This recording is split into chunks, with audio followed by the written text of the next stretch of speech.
제부, 지금 민정이한테 화내는 거야? 처형 그게 아니고요.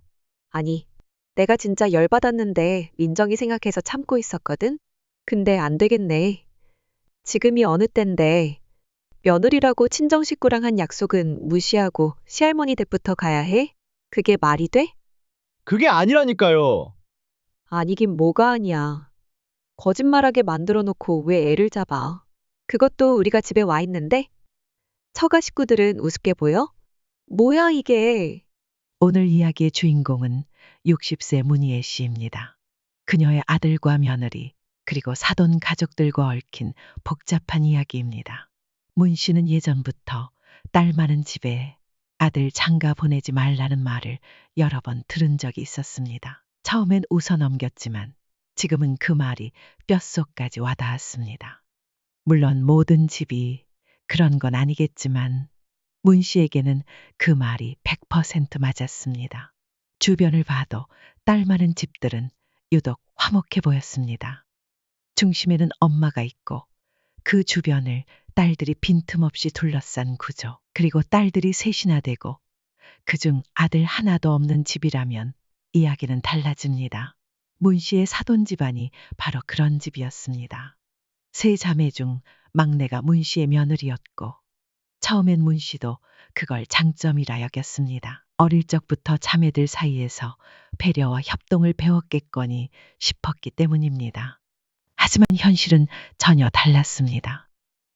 문 씨의 아들은 사돈 집안에서 사사건건 비교당했습니다. 다른 사위들과의 비교는 기본, 결혼 준비 비용부터 예물 항목까지 모두 언니들의 기준에 맞춰야 했습니다. 그리고 도무지 끝이 없는 가족 행사들, 명절은 물론이고 조카 생일, 부모님 기일, 결혼 기념일, 심지어 자매들끼리의 기념 모임까지 언제나 처가에 있는 아들, 바로 옆 동네에 살고 있음에도 문 씨가 아들 얼굴 한번 보기가 힘들었습니다. 반대로 문 씨네 쪽에 일이 있을 땐 뭐 하나 걸리적거리기라도 하면 곧장 빠지는 며느리, 말은 안 해도 표정과 태도에서 가기 싫음이 뚝뚝 묻어났습니다. 그러다 결국 아들네 집 옆으로 사돈 가족이 줄줄이 이사 온다는 말까지 들렸습니다. 이건 단순히 문 씨 아들의 문제만이 아니었습니다. 문 씨의 가정까지 삼켜질 위기였기 때문입니다. 문 씨는 아들 하나, 딸 하나를 두고 있었습니다. 연년생 남매였지만 서로 죽고 못 사는 사이는 아니었습니다. 가족으로서 정은 있었지만 서로에게 집착하거나 특별히 의지하는 사이는 아니었습니다. 둘째인 딸이 먼저 결혼해 문 씨 부부와 1시간 정도 떨어진 곳에 살고 있었습니다. 첫째인 아들도 진작 취직하며 독립해서 따로 살고 있었죠. 문 씨는 그저 두 남매가 잘 살아가고 있으리라 믿었고 명절이나 특별한 일이 있을 때만 보는 사이였습니다. 그런데 아들을 결혼시키고 나서야 문 씨는 자신과는 다른 가족의 모습도 있다는 걸 알게 되었습니다.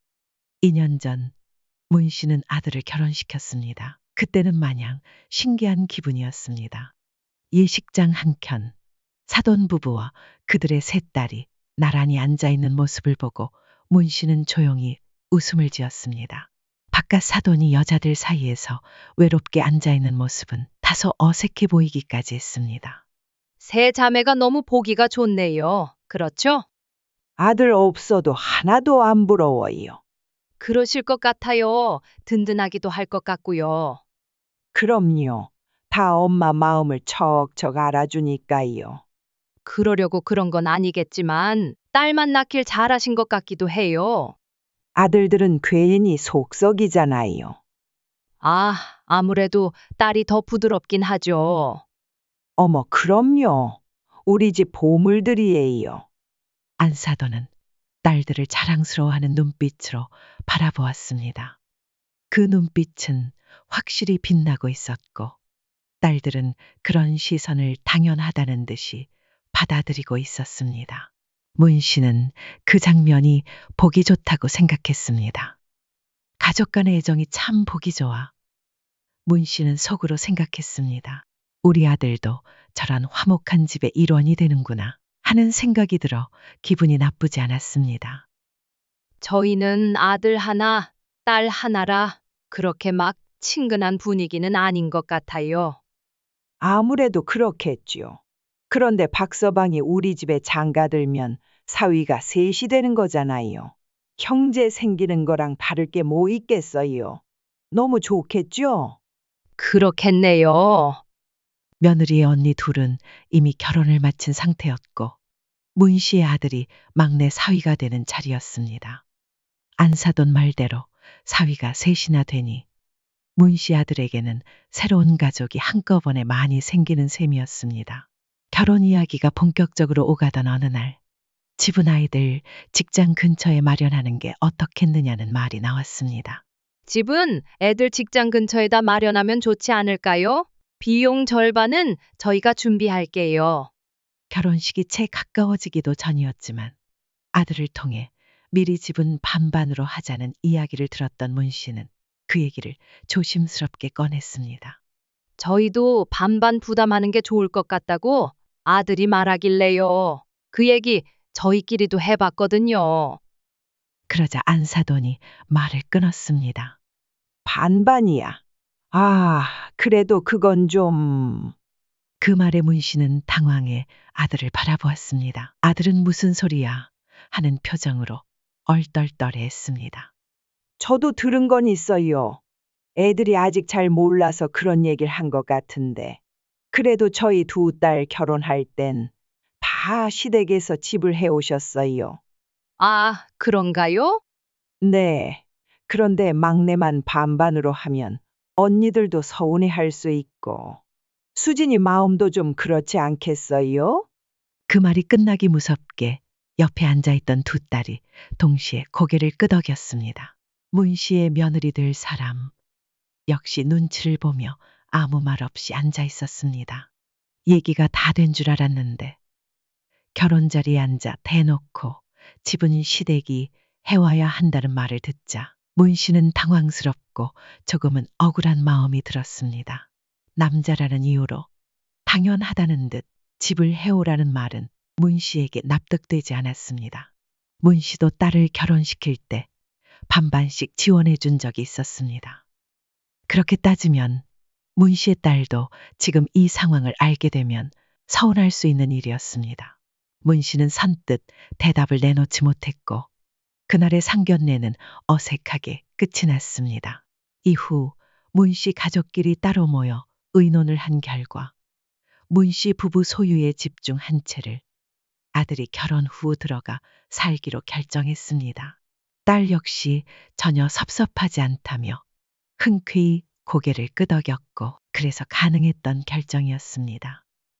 우선 너희 결혼식 전에 세입자가 나갈 거야. 나가면 수리를 하든 뭘 하든 정리하고 나중에 돈 모아서 더 넓은 집으로 가거나 다른 데로 이사 가게 되면 그때 그 집 팔아서 줄게. 네, 감사합니다. 죄송합니다. 문 씨 부부 역시 마음이 편하지만은 않았습니다. 얼마 지나지 않아 예물 목록을 받아보고는 또 한 번 속을 삭여야 했습니다. 두 딸을 결혼시킬 때 받았던 예물 목록과는 차원이 달랐습니다. 도대체 왜 막내딸을 결혼시키면서 언니들 수준에 맞춰야 하는지 이해가 가지 않았습니다. 불필요해 보이는 것들까지 가득 적힌 목록을 보고 있자니 지금 이게 며느리를 맞이하는 건지 며느리를 사오는 건지 분간이 되지 않았습니다. 아들 있는 게 부럽지 않다던 말이 이래서 나온 건가 싶기도 했습니다. 지금 상황만 보면 아들이 있다는 이유만으로 도대체 얼마를 쏟아부어야 하는 건지 계산조차 되지 않았습니다. 그래도 형편이 안 되는 것도 아니고 최대한 서로 기분 안 나쁘게 하자. 아니, 그렇다고 우리가 무슨 재벌도 아니고 그리고 다 그렇다 쳐도 할 거면 양가에서 똑같이 해야지. 요즘 세상에 이런 식이면 안 되잖아. 싫다고 말하면 그것도 또 이상하게 들릴 테고. 그 와중에 아들은 예물이며 기타 결혼 준비 비용 일체를 자신이 모은 돈으로 감당하겠다고 나섰습니다. 엄마, 다 제가 할게요. 예물도 혼수도 다 제 돈으로 할 수 있어요. 그런데도 문 씨의 마음은 편치 않았습니다. 아들의 돈이긴 했지만 굳이 쓰지 않아도 될 돈을 이런 데 쓰는 것 같아 씁쓸했습니다. 이런 것 때문에 결혼을 물릴 수는 없잖아. 왜 없어? 다 이런 일 때문에 결혼 깨지는 거지 뭐. 좋게 생각하려고 해. 문 씨도 알고 있었습니다. 아들과 며느리가 결혼을 준비하다가 서로 등을 돌리는 걸 원치 않았습니다. 남편의 말처럼 그쪽에서 하자는 대로 맞춰서 결혼만 잘 치르면 그 뒤로는 모든 게 원만하게 흘러갈 거라고 문 씨는 믿었습니다. 하지만 그게 아니었습니다. 상견례에서 겪었던 수많은 신호들이 이미 그것을 말해주고 있었지만 문 씨는 눈치채지 못했습니다. 문 씨 부부의 잘못이었습니다. 어리석었다고밖에 달리 말할 수 없었습니다. 종아, 내일 토요일인데 너희 집에 가도 될까? 리모델링한 것도 좀 보고 오랜만에 만나서 밥 한 끼 먹자. 어때? 내일이요. 황서방이랑 수진이도 오는데요. 아, 수진이랑 전남이? 근데 어쩌지? 왜? 약속 있니? 지금 처형들이 와 있어서요. 사돈네 둘째 처형은 멀리 산다고 하지 않았어? 엄청 멀진 않고요. 그래도 1시간은 넘게 걸려요. 무슨 특별한 날이라도 있나 보지? 그건 아니고요. 자매끼리 그냥 모이기로 했대요. 일요일에 돌아간대요. 아, 자고 가는 거야? 이틀 동안? 네. 그럼 어쩔 수 없지. 그러면 다음 주는 어때? 수진이도 다음 주에 오라고 할게. 그게 좋을 것 같아요. 문 씨는 아들과의 통화를 마쳤습니다. 그 옆에서 남편이 실망한 얼굴로 조용히 말했습니다. 안 된대? 응, 이번 주는 처형들 와 있대. 근데 지난번에도 사돈 식구들 와 있다고 하지 않았나? 사이 좋아 보이더니 결혼하고 나서도 여전하네. 엎어지면 코 닿을 때 살면서도 아들 얼굴 보기 힘드네 그려. 문 씨는 속으로 한숨을 삼키며 말을 넘겼습니다. 그리고 마침내 그 다음 주 약속했던 날이 다가왔습니다. 그런데 금요일 저녁 아들에게서 다시 전화가 걸려왔습니다. 엄마, 내일 약속이요. 좀 미뤄야 할 것 같아요. 이미 한 차례 미룬 약속이었기에 문 씨는 의아한 마음이 들었습니다. 왜? 무슨 일인데? 처가에 좀 가야 할 것 같아서요. 사돈네? 갑자기 왜? 무슨 일 생긴 거야? 문 씨는 순간 심각한 일이라도 생긴 줄 알고 긴장했습니다. 1달 뒤에 장인어른 생신이시거든요. 그래서 다 같이 모여서 회의를 해야 된다고 하네요. 회의? 아, 환갑이신가? 아니요, 그건 아니고요.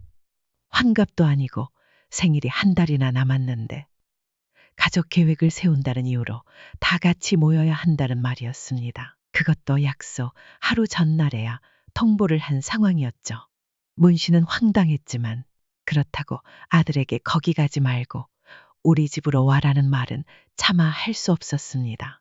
생신 때문에 형님들도 다 오시기로 해서요. 저희만 빠질 수가 없을 것 같아요. 그래, 그렇겠지. 그렇게 따지자면 인원수는 적었지만 문신의 가족도 다 같이 모이는 자리였습니다. 딸도 사위와 함께 온다 했으니 말입니다. 우리는 가까우니까 뭐, 알았어. 나중에 시간 날 때 보자. 수진이 오라고 해서 맛있는 것도 좀 드시고 그러세요. 알겠습니다. 걱정 마시고요. 문씨는 씁쓸한 마음을 감추며 통화를 마쳤습니다. 딸이 결혼했을 때는 이런 일이 없었습니다. 1년에 딸 부부를 만나는 날이 많지 않았고 가까이 사는 것도 아니었기에 그럴 수밖에 없다는 걸 이해했습니다. 딸이 일에 치여 시댁에도 자주 못 가는 걸 알고 있었기에 불만은 없었습니다. 그런데 아들 내외는 바로 옆 동네에 살면서도 오히려 더 자주 처가에 드나드는 모습에 문 씨는 섭섭한 마음을 지우기 힘들었습니다. 아무리 마음을 넓게 가지려 해도 그 감정은 쉽게 사라지지 않았습니다. 그리고 얼마 뒤 아들이 결혼하고 처음 맞이한 명절, 아들 부부가 전날 저녁 문 씨 집을 찾았습니다. 차 안 막혔지? 남편의 썰렁한 농담에 아들이 웃었습니다. 천천히 왔는데도 5분 걸렸네요. 아파트 후문으로 가면 걸어서 5분이면 도착할 수 있는 거리였습니다. 명절 때마다 도로에서 버리던 시간을 아낄 수 있으니 이렇게 가까이 사는 게 얼마나 큰 장점인지 문 씨는 다시금 느꼈습니다. 아들 부부는 문 씨가 차려놓은 저녁밥을 함께 먹었습니다. 하지만 집이 너무 가까워서 자고 가는 건 어색하다는 이유로 잠은 본인들 집에서 자고 다음 날 아침 다시 차례를 지내러 오기로 했습니다. 차례 음식은 거의 다 해놨어. 너무 일찍 올 필요 없고 한 8시 반쯤 맞춰서 오면 될 것 같아. 네, 그때 올게요. 그리고 다음 날 아침 아들 부부는 약속한 대로 문 씨 집을 찾아와 가족들과 함께 차례를 지냈습니다. 사돈도 차례 지내시나? 안 해요. 근데 딸들이 다 결혼했잖아. 지금은 아무도 없겠네. 그 말에 며느리의 표정이 순간 어두워졌습니다. 그러자 옆에 있던 아들이 조심스럽게 말을 꺼냈습니다. 안 그래도 그 부분에 대해 드릴 말씀이 있었어요. 뭔데? 다음 명절부터는 저희가 돌아가면서 처가에 먼저 가기로 했어요. 그게 무슨 말이야? 민정이네는 아들이 없잖아요. 그래서 차례 도와줄 자식이 없으니까 자매들이 돌아가면서 돕기로 했대요. 다음 명절엔 큰 처형네가 가기로 했고, 저희는 그 다음 명절에 먼저 처가에 갔다가 올 거예요. 문 씨는 아들이 하는 말을 천천히 곱씹었습니다. 그러니까 앞으로 명절마다 문 씨 부부는 가끔씩 아들 부부 없이 차례를 지내야 한다는 말이었습니다. 문 씨 부부에게는 아들이 하나뿐이니 그 말은 곧 자식 없이 명절을 보내야 하는 때가 생긴다는 뜻이었습니다. 자매들끼리 다 그렇게 하기로 했다고 해요. 이게 정말 맞는 일인가? 문 씨는 마음이 흔들렸습니다. 하지만 또 생각해보면 단지 아들이라는 이유로 늘 본가부터 가야 한다는 것도 시대에 맞지 않는 것 같았습니다. 매번 그런 건 아니라기에 문 씨 부부는 그러라고 했습니다. 그래, 알았다. 그렇게 해. 장점도 없진 않았습니다. 비록 차례는 둘이서 지내야 하겠지만 아들이 늦게 오는 날엔 딸 가족과도 함께 할 수 있었으니까요. 차례를 마치고 아들 부부는 서둘러 자리에서 일어났습니다. 차 막히기 전에 처가에 좀 들러야 해서요. 급하게 아들 내외를 배웅하고 나니 시계를 보니 9시가 조금 넘은 시간이었습니다. 아들의 뒷모습을 바라보던 문 씨는 어쩐지 마음이 짠했습니다. 처가 식구들끼리 사이가 좋은 건 좋지만 아들이 그 사이에 끌려다니기만 하는 것처럼 느껴졌기 때문입니다. 어느 날 주말 문 씨는 아들에게 전화를 걸었습니다. 집에 혼자 있니? 네, 민정이는 어디 가고? 처형네 집에 갔어요. 또? 근데 넌 왜 안 갔어? 저는 좀 쉬고 싶어서요. 그래서 널 두고 그냥 간 거야? 제가 피곤하다고 해서요. 못 가겠다고 했어요. 휴대폰 너머로 아들의 무겁고 깊은 숨소리가 그대로 전해졌습니다. 그래, 피곤할 텐데 어서 쉬어. 왜 전화하셨어요? 아니야, 그냥 뭐 하나 궁금해서 전화해 봤어. 네, 그럼 한숨 잘게요. 그래, 쉬어. 문 씨는 전화를 끊고 옆에 있던 남편을 바라보았습니다. 10분 전 딸이 문 씨의 남편에게 전화를 걸어 지난번에 어그러졌던 가족 만남을 언제 다시 하면 좋겠냐고 물었던 참이었습니다. 그래서 문 씨가 아들에게 시간을 물어보려고 전화를 했던 건데 막상 아들의 상태를 보니 마음이 복잡해졌습니다. 처가에 시달리는 아들을 굳이 집에서까지 오라가라 하며 더 지치게 하고 싶지는 않았습니다. 내가 수진이한테 말할게. 우리끼리 따로 보자.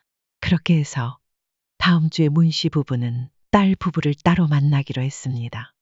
오빠는 뭐가 그렇게 바빠? 그러게 말이다. 너는 안 바쁘니? 아니, 전해줄 소식이 있어서 만나자고 한 거지. 나도 바쁘긴 바빠. 무슨 소식? 나 아이 생겼어요. 그 말에 문 씨는 크게 기뻐했습니다. 딸 부부가 결혼한 지 몇 년이 지나도록 아이가 없어 살짝 걱정했던 참이었기에 더 반가운 소식이었습니다. 평소엔 며느리도 사위도 바쁘다 보니 자주 보기 어려웠지만 이렇게 꾸준히 연락을 이어오고 약속을 잡으려는 모습을 보니 마음이 따뜻해졌습니다. 너무 잘 됐다. 오빠도 같이 있을 때 알려주지. 그러려고 했지. 그러더니 딸이 조용히 한숨을 내쉬었습니다. 솔직히 오빠 결혼하면 나도 언니 생기는 거라 생각해서 좋아했는데 요즘 보면 오빠도 언니도 다 없어진 것 같아. 딸의 푸념에 문 씨는 그저 알 것 같다는 듯 쓸쓸한 미소를 지었습니다. 말로 표현하진 않았지만 문 씨도 딸과 생각이 비슷했습니다. 지난번에 새언니한테 연락했더니 답장도 없더라. 그러다 일주일쯤 뒤에 연락 와서 바빴다고 하더라고. 그래? 그래도 일하느라 많이 바빴나 보지. 한두 번이면 나도 그러려니 하지. 우리 시댁에서 사과 2박스 보내주셔서 오빠는 1박스 주려고 했는데 연락도 없고 그냥 그 뒤로는 나도 안 했어. 문 씨는 씁쓸했습니다.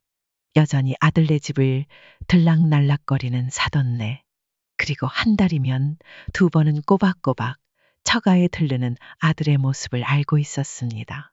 그런데 정작 문 씨 가족과의 교류는 점점 끊겨가고 있는 현실이 안타까웠습니다. 얼굴 한번 보기도 힘들 지경이니 말이죠. 아들도 그렇다고 문 씨 부부를 적극적으로 부르거나 찾는 건 아니었습니다. 서운한 마음이 들었습니다. 처가에 그렇게 열심히 가는 건 며느리의 의지가 크겠지만 문 씨 가족과의 만남을 등한시하는 건 아들이 원하지 않기 때문일지도 모른다는 생각이 들었습니다. 그러던 어느 날 몇 달이 지나고 문 씨는 아들과 며느리를 집으로 부를 일이 생겼습니다. 이번에 할머니 올라오시는데 둘이 같이 들러서 저녁 먹자. 큰형님네 며칠 계시기로 하셨고 우리 집에도 잠깐 오신대. 문 씨의 시어머니가 시골에서 올라오는 날이었습니다. 아들은 며느리에게 물어본다며 전화를 끊었고 몇 시간 뒤 다시 연락이 왔습니다. 정이 그날 야근이라네요. 다음 주 금요일 저녁, 며느리는 회사 야근 때문에 함께 저녁 식사를 할 수 없다는 대답이었습니다. 회사 일이니 어쩔 수 없는 일이라는 걸 알면서도 문 씨의 마음 한켠엔 쌓여가는 서운함이 있었습니다.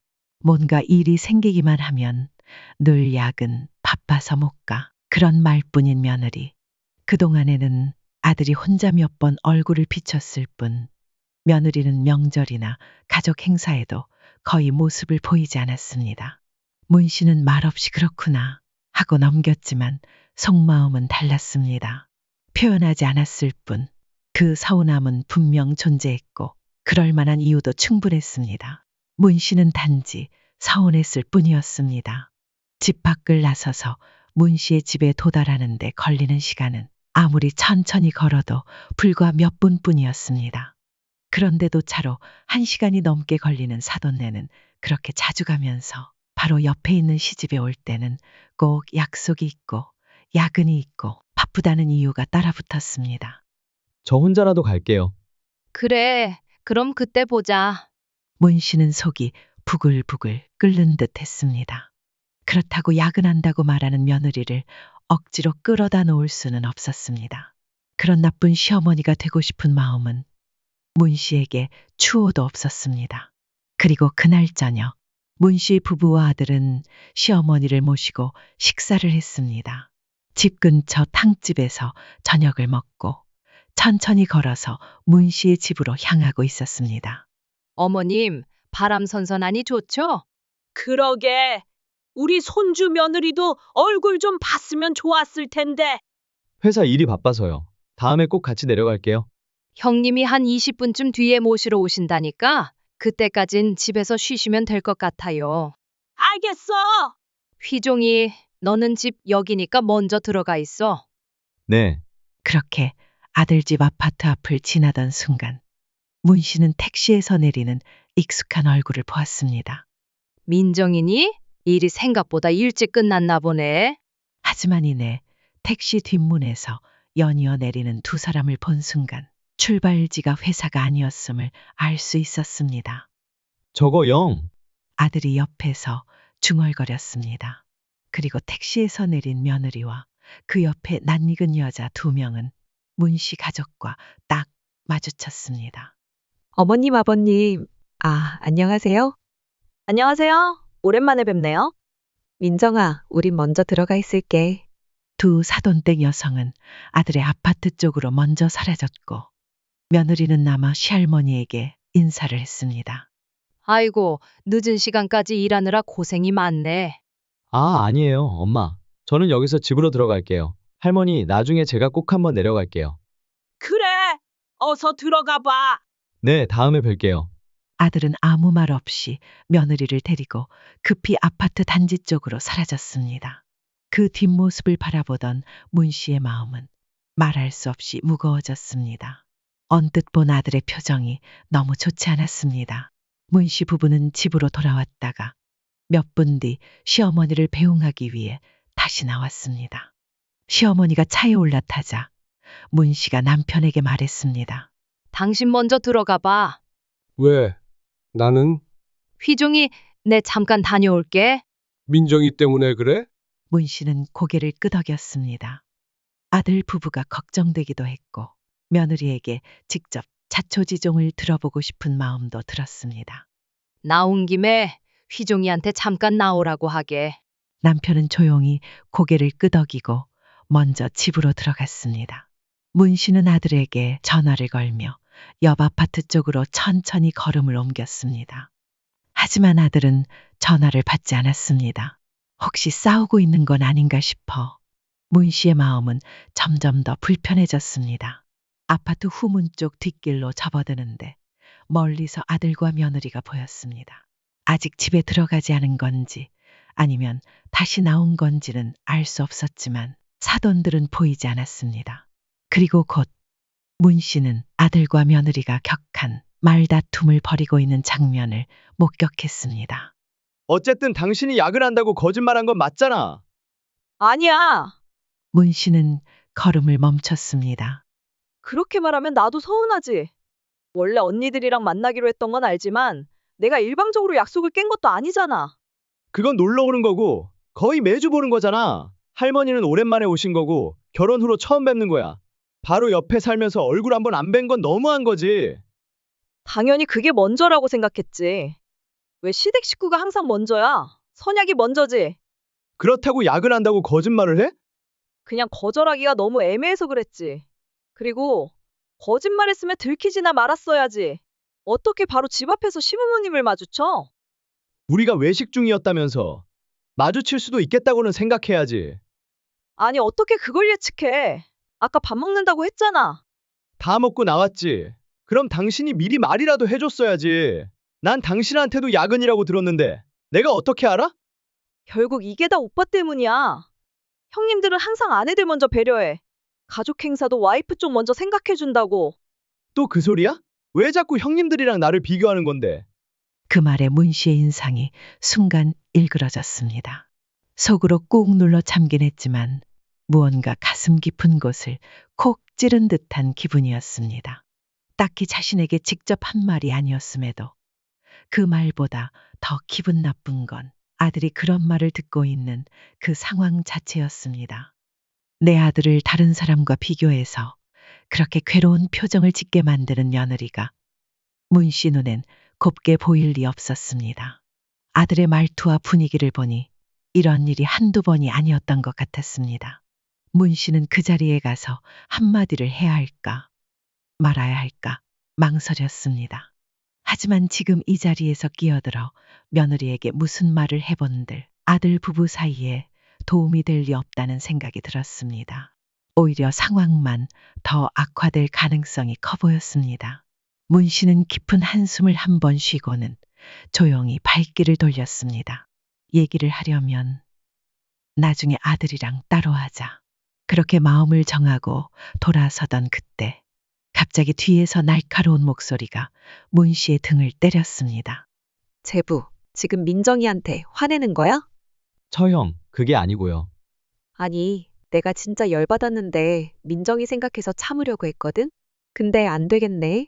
지금이 어느 때인데 며느리라고 친정식구랑 한 약속 무시하고 시할머니 댁부터 가야 돼? 그게 맞냐고. 그게 아니라 아니긴 뭐가 아니야. 거짓말할 수밖에 없게 만들어 놓고선 왜 애를 잡아. 그것도 우리가 집에 와 있는데? 처가 식구들은 뭐야? 우습게 보여? 여자들의 목소리는 점점 높아졌고 결국 아들은 말끝을 흐리며 사과를 내뱉었습니다. 그 모습이 문 씨의 시야에서 사라질 때까지 아무도 문 씨가 뒤에 있었다는 사실조차 알아채지 못했습니다. 문 씨는 열불이 나서 그날 밤을 꼴딱 세웠습니다. 다음 날 오후 아들에게 전화를 걸어 물어봤지만 돌아온 대답은 한마디뿐이었습니다. 별일 없었어요. 아들은 모든 걸 숨기고 싶어 하는 눈치였고 문 씨도 더 캐묻지 못한 채 속만 끓였습니다. 그리고 2달 뒤 며느리의 큰언니가 아들 내외와 같은 아파트 동으로 이사 왔다는 소식을 들었습니다. 그 말을 듣자마자 문 씨는 속으로 중얼거렸습니다. 아이고, 우리 아들 고달프게 생겼구나. 이제는 정말 고립무원의 심정이 들었습니다. 아무튼 극성맞은 사람들이었습니다. 하지만 정작 자기네가 이사 오겠다는데 누가 뭐라고 막을 명분도 없었습니다. 문 씨는 그저 조용히 입을 다물 수밖에 없었습니다. 그 뒤로는 문 씨가 예상했던 대로였습니다. 며느리 식구들이 수시로 아들 집을 드나들기 시작했고 아들에겐 자유로운 시간이 전혀 없어 보였습니다. 가끔 문 씨가 전화를 걸 때면 전화기 너머로 들리는 건 늘 여자들 목소리였습니다. 시끌벅적한 분위기, 왁자지껄한 소리. 어떻게 저렇게 처가 식구들하고 붙어 살면서 종노릇을 하나. 속으로 혀를 찼다가도 그래, 결혼했으면 어찌됐든 자기들 사정이 있겠지 하며 마음을 다잡곤 했습니다. 그러던 어느 날 문 씨의 생일이었습니다. 오랜만에 며느리까지 포함해 가족 모두가 한자리에 모였습니다. 그런데 식사 도중 건너편에 앉은 며느리가 아들의 옆구리를 2-3번 쿡쿡 찌르는 모습이 문 씨 눈에 들어왔습니다. 하지만 아들은 그걸 아예 느끼지 못하는 듯 반응 하나 없이 무심하게 밥만 먹고 있었습니다. 며느리의 표정은 점점 어두워졌고 그 찌릿한 분위기는 식사가 끝날 때까지 지속됐습니다. 결국 다들 인사만 건네고 집으로 돌아갔습니다. 그리고 다음 날 아침 아들에게서 전화가 왔습니다. 엄마, 하나 말씀드릴 게 있어요. 무슨 일인데? 둘째 처형도 이 동네로 이사 온대요. 뭐? 거긴 1시간 넘게 걸리는 거리 아니야? 직장도 멀잖아. 직장에 왔다 갔다 하면서 지낼 거래요. 아니, 이 동네에 뭐가 좋다고 그렇게까지 해? 왜 자꾸 몰려와? 그냥 자매들끼리 가까이 살고 싶다네요. 문 씨는 어이가 없었습니다. 근데 지금 경제적으로 여유가 없다고 저희한테 좀 보태달라고 하셨어요. 뭐라고? 또? 장모님이요. 큰 처형도 이사하면서 여유가 없다고 하고 저희도 어렵다고 하니까. 그럼 이 아파트로 대출을 좀 받아서 지원해달라 하시더라고요. 그게 말이 되니? 그리고 그 집 아빠 명의잖아. 네, 그래서 이참에 명의도 제 이름으로 바꾸면 어떠냐고 하시더라고요. 그래서 넌 뭐라 했어? 안 된다고 했어요. 그런데 또 이 얘기 다시 꺼내실 것 같아서 미리 엄마한테 알려드리는 거예요. 민정이가 그쪽 눈치 보면서 말 꺼내도 신경 쓰지 마세요. 그 말을 듣고 문 씨는 아들이 참 바보 같기도 하고 짠하기도 했습니다. 그래도 안 된다고 분명히 말했다니 그나마 다행이었습니다. 무엇보다 집 명의를 미리 넘겨주지 않은 게 이번만큼은 정말 다행이라는 생각이 들었습니다. 아니, 너무하신 거 아니에요? 지금이 어떤 시대인데 집 문제로 며느리를 이렇게 몰아붙이세요. 때가 어느 때든 내 집 내가 다시 받겠다는데 그걸 누구 허락을 받아야 하나요? 그래도 갑자기 그렇게 통보하시면 그건 아니죠. 갑자기든 천천히든 뭐가 중요한가요? 저희는 더 이상 제 아들이 이런 대접받는 걸 보고만 있을 수 없어요. 그러자 사돈 측에서 결국 이혼도 불사하겠다는 말이 나왔습니다. 그 말에 문 씨는 코웃음을 쳤습니다. 이미 여긴 도장 찍을 준비 다 됐습니다. 서류만 가져오세요. 그 순간 며느리의 표정이 변했습니다. 혹시 7천만 원 때문이세요? 그러면서 그 돈은 당연히 갚으려고 했었다고 변명했지만 문 씨에게 중요한 건 돈이 아니었습니다. 돈이요? 그건 당연히 돌려줘야 하는 거고요. 지금 중요한 건 집입니다. 확실히 비워주세요. 그 집은 곧 아들 명의로 넘길 겁니다. 불청객이 들어 앉아 있으면 안 되니까요. 뭐라고요? 가족끼리 힘들면 도와줄 수도 있는 거 아니에요? 그래서요. 우리 아들이 힘드니까 내가 좀 도와주려는 거예요. 그런데 이렇게 깡패처럼 우르르 몰려와선 뭘 어쩌자는 건지 모르겠네요. 결국 문 씨는 기가 막혀 사돈네를 집 밖으로 몰아냈습니다. 잠시 뒤 아들은 며느리와 얘기를 해보겠다며 방으로 들어갔고 한참이 지나 문을 열고 나왔습니다. 그의 표정은 착잡하고 지쳐 있었습니다. 며느리는 결국 눈물을 흘리며 도장에 사인을 했습니다. 빌려줬던 7천만 원은 바깥 사돈에게 돌려받았습니다. 그나마 다행이었던 건 아이가 없다는 사실이었습니다. 아들은 사돈 식구들과 같은 아파트에 사는 게 견딜 수 없다며 조금 떨어진 곳에 새 집을 구했습니다. 죄송해요. 제가 너무 부모님 생각을 못했어요. 자신이 못나게 굴어 부모에게 상처를 드렸다고 아들은 고개 숙여 사과했습니다.